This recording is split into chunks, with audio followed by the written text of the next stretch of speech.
बिस्मिल्लाहिर्रहमानिर्रहीम। मैं डॉक्टर फैसल हारून, माहिर अमराज शुगर। और आज जनाब हम थोड़ा सा बात करेंगे रमज़ान और हमारे जो शुगर के मरीज़ हैं। अच्छा, पिछली वीडियो में हमने थोड़ी सी बात की थी कि शुगर के मरीज़ों को आया रोज़ा रखना चाहिए या नहीं, और हमने फिर वो 4-5 जो सिनेरियोज थे कि क्या सूरत हो सकती है कि क्या अगर कोई ओरल हाइपोग्लाइसेमिक ड्रग्स के ऊपर है, जो गोलियों के ऊपर है, उनको क्या करना चाहिए, सुबह वाली शाम में लेने की जानी चाहिए और शाम वाली आधी करके रात में, या फिर इंसुलिन के ऊपर है लॉन्ग एक्टिंग। तो वो सारी हमने बात की थी। आज जनाब हम आपको बताएंगे कि डायबिटिक्स जो हैं उनको रमज़ान में जो उनका डाइट प्लान है वो क्या होना चाहिए, किस तरह का होना चाहिए। तो बुनियादी जो चीज़ है, एक चीज़ वो ये है कि जनाब आपने सबसे पहले तो अपना HbA1c कराना है आपने रमज़ान शुरू होने से पहले, क्योंकि अगर आपकी बहुत ही अनकंट्रोल्ड शुगर चल रही है तो जब आप रमज़ान में जाएंगे तो वो बड़ी जो है ना, वो आपका जो स्पाइक्स बहुत ज़्यादा आएंगी अफ्तार के बाद और दिन में होगा, तो बहुत ही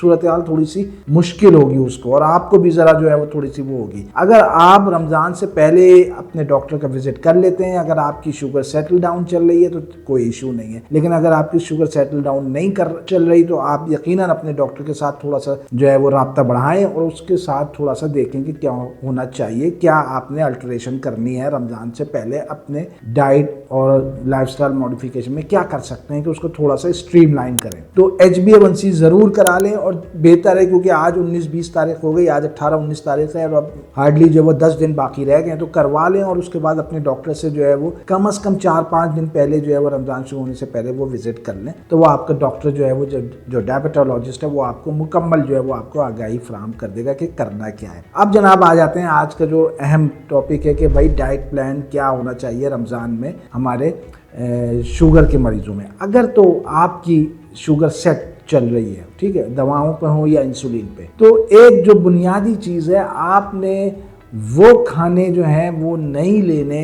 ख़ास तौर पे मैं सहरी की बात कर रहा हूँ कि जो आपको जो है वो जिससे आपकी प्यास जो है वो ज़्यादा बढ़े, ठीक है, जो आपको थ्रस्ट फील करे पूरे दिन में। तो बुनियादी जो चीज़ है तो उनमें 3-4 किस्म के जो वो है ना जो फूड्स हैं वो आपकी जो है वो प्यास को ज़्यादा बढ़ाएगा। नंबर 1 जनाब आपका सॉल्टी फूड्स। अगर बहुत ज़्यादा नमक वाला खाना है, बहुत सारे हमने देखे हैं कि यंग बच्चे वो जो चिप्स होता है वो, अच्छा उसमें सारा नमक होता है, वो आप उन्होंने सेरी में ले ली होती है, या जनाब बहुत ही ज़्यादा नमक वाला ऊपर से आपने नमक छिड़क के आपने किया। जितने सॉल्टी फूड्स हैं वो आपकी प्यास को बहुत ज़्यादा बढ़ाएगा, एक चीज़। दूसरे नंबर पे आ जाते हैं जितने शुगरी फूड्स हैं, वो भी आपका जो है वो प्यास जो है वो बहुत ज़्यादा बढ़ाएगा। जैसे ही आपने, जैसे हमारे यहाँ सिलसिला के लोग जो है वो शेरी में कोल्ड ड्रिंक पीते हैं, ठीक है, 1-2 गिलास उन्होंने पी ली, और डायबिटिक्स भी पी रहे होते हैं, ठीक है, क्योंकि घर में आया हुआ होता है तो वैसे भी है, लेकिन प्यास भी बढ़ाएगा। वो शुगर को तो आपको वो करेगा, लेकिन साथ में प्यास भी आपका बढ़ाएगा। तो सॉल्टी फूड्स हो गए, शुगरी फूड्स हो गए, जिसमें चॉकलेट्स भी हो गई, सारी ये चीज़ें हो गई।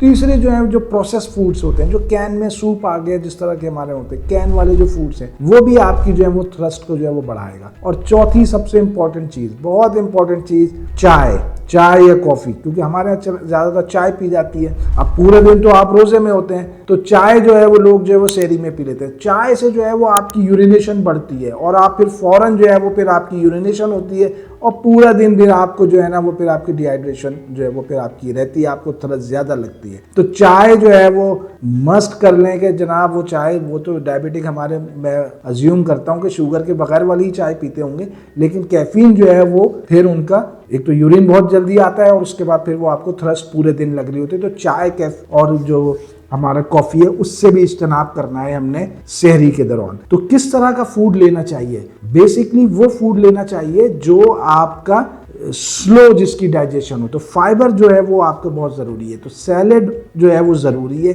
बेहतर है अगर मैं आपका एक मील प्लान बनाऊं तो जनाब आपने एक रोटी लेनी है, चपाती, और वो आपके हाथ के साइज की हो, पेड़ा उसका इतना बड़ा हो कि जब वो पक जाए तो वो आपकी हाथ के साइज की थोड़ी सी इतनी बड़ी आपकी हो, बहुत बड़ी ना हो, इतनी बड़ी आपकी चपाती हो। एक चपाती आपने लेनी है, और चपाती आपने जनाब अंडे के साथ लेनी है, मुर्गी के साथ, चिकन के साथ लेनी है, या बीफ के साथ लेनी है, सब्जी के साथ नहीं लेनी। आपको प्रोटीन की भी ज़रूरत है, तो आप जो है वो रोटी जो है वो चिकन के साथ ले लें, अंडे के साथ ले लें, या फिर आपने मीट के साथ दूसरे जो उसके साथ ले लेना है। ये आपका हो गया। और उसके साथ आपने एक पूरा बाउल जो है वो आपने फ्रूट चाट जो सैलेड है उसको लेना है, जिसमें सब्जियां भी शामिल हों और जिसमें फ्रूट भी शामिल हो। ऑरेंज हो गया, तरबूज आप अलग से भी ले सकते हैं या आप उसको सैलेड में भी डाल दें, वो आपकी थ्रस्ट को जो है वो आपको कम करेगा। ऑरेंज हो या वाटरमेलन, दोनों, तरबूज, वो आपको ज़्यादा प्यास नहीं कराएगा और शुगर भी नहीं बढ़ाएगा इतनी। तो जनाब आपने जनाब फिर वो एक जो है वो फ्रूट चाट का एक बाउल जो है वो आपने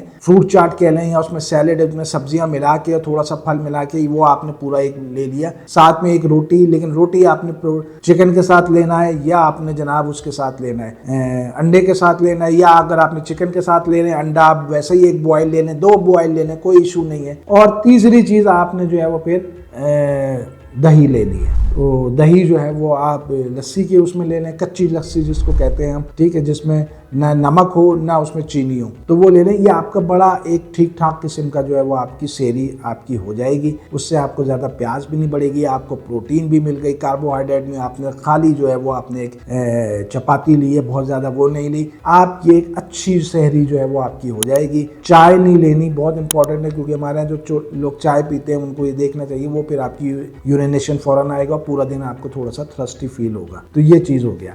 अफ्तार में जनाब, अफ्तार में तली हुई चीज़ों से जितना आप परहेज कर सकें वो ज़्यादा बेहतर है। तली हुई चीज़ें जो है ना वो फिर जो है थोड़ा सा मसला करते हैं, लेकिन चलें पकोड़े हुए कुछ चीज़ें इस तरह से हों। फ्रूट चाट जो है उसका ज़्यादा इस्तेमाल हो, अफ्तारी में ज़्यादा इस्तेमाल फ्रूट चाट का हो। कोल्ड ड्रिंक्स आप कम पने, शरबत भी ना हो, पानी आप ज़रूर पिएँ, और फ्रूट चाट हो, थोड़ा बहुत जो है वो चलें पकोड़े, चने बहुत ज़्यादा होते हैं, चने आप खाएं, दही बड़े चलें, ठीक है, वो हो जाए, लेकिन तली हुई बाकी चीज़ों से थोड़ा सा इज्तनाब करें। तीसरी इंपॉर्टेंट चीज़ जनाब ये है कि अपनी अफ्तारी और अपने रात के खाने में थोड़ा सा स्पेसिंग देनी है। आप हमारे यहाँ अक्सर ये होता है कि खाने के बाद, क्योंकि अक्सर घरों में यही होता है कि खाने के फ़ौरन, वो अफ्तारी के फ़ौरन बाद जनाब जो है वो नमाज के बाद जनाब आते हैं, और उसके बाद रात का खाना जो है वो तैयार होता है। तो वो अगर जो है वो 7:15 बजे जो है वो, अगर आजकल तो खैर जल्दी हो रही है, लेकिन हम देखते हैं तो फ़ौरन 10-15 मिनट के अंदर जो है वो 7 बजे जो है आसपास जो है वो 7:15 पे जो है वो आपका खाना तैयार होता है। आप पढ़ के आते हैं नमाज और जनाब खाने के साथ आपका वो होता है। तो वो ये नहीं करना। अफ्तारी अगर जो है जो आजकल जो वो दिन चल रहे हैं वो 6:30 6:35 की जो है हमारी, तो वो अगर थोड़ा सा आगे 6:45 अगर कर लें तो जनाब आपने 9:30-10 बजे से पहले जो है वो रात का खाना नहीं खाना। अफ्तारी और रात के खाने में 3 घंटे का गैप जो है 3.5 घंटे का वो ज़रूर होना चाहिए, वरना आपकी शुगर की स्पाइक जो है वो, अगर अफ्तार और खाना एक साथ होगा, आधे घंटे के फ़र्क पे, पौने घंटे पे, वो बहुत ज़्यादा जो है वो ऊपर जाएगी। तो ये मेरा एक छोटा सा एक मैसेज था रमज़ान के हवाले से। हमने सहरी की थोड़ी सी बात कर ली, क्या चीज़ हमने खानी है, क्या चीज़ हमने नहीं खानी, कौन सी आपको जो है वो प्यास ज़्यादा बढ़ाएगी, कौन सी आपकी शुगर बढ़ाएगी, अफ्तारी में क्या करना है। तो ये मैंने आज का एक मैसेज था। वीडियो को लाइक करना मत भूलिएगा, चैनल को सब्सक्राइब करना मत भूलिएगा, और इंशाल्लाह अगली दफ़ा फिर किसी और अच्छी टॉपिक के साथ हाजिर होंगे। अस्सलाम वालेकुम।